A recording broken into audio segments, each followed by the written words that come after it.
Pemirsa, Ketua Satgas COVID-19 sekaligus Kepala Desa Padang Sambian Kaje bersama jajarannya terjun langsung untuk memantau kesiapan pelaksanaan pembelajaran tatap muka di TK Alit Kirana Denpasar. Visitasi tersebut disambut gembira guru-guru TK Alit Kirana. Pihak TK memastikan semua syarat yang ditetapkan sudah terpenuhi dengan baik.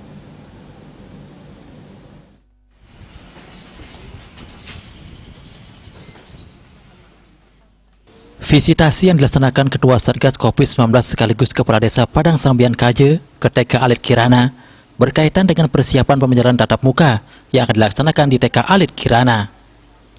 Dalam visitasi tersebut, Kepala Desa Padang Sambian Kaje, Imade Gede Wijaya, menyambut baik persiapan yang telah dilaksanakan TK Alit Kirana, terutama dalam persiapan penerapan protokol kesehatan serta prosedur lainnya.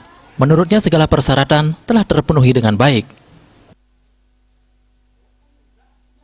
Yang kira ini becik lah untuk kita memulai untuk kembali anak-anak khususnya di TK Alit Kirana untuk bisa aktivitas pendidikan tatap muka kembali. Saya kira apa yang dilakukan TK Alit Kirana sudah mencerminkan tupoksi dari prokes kesehatan.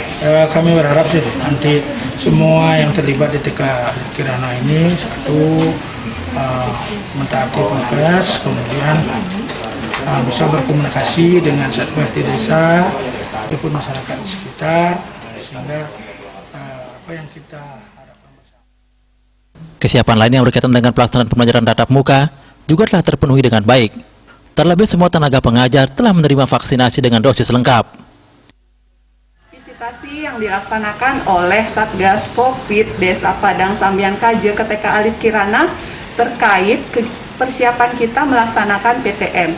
Adapun syarat lainnya yang sudah kita penuhi diantaranya validasi dan evaluasi dari data Dapodik, dan kebetulan sekolah kita ini sudah berada di PPKM level 3. Dan kesiapan dari ibu guru kami yaitu sudah menyelesaikan vaksin tuntas.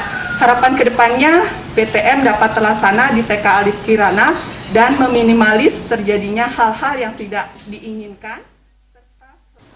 Rencananya PTM di TK Alit Kirana akan dilaksanakan 3 kali dalam seminggu dengan menerapkan 2 shift. Selain itu, orang tua siswa yang mengantar anak-anaknya sebelum masuk lingkungan sekolah akan diarahkan untuk scan QR Code dari aplikasi khusus yang sudah disiapkan dari Jaga Bayi Kota Denpasar. Sukma, Bali TV.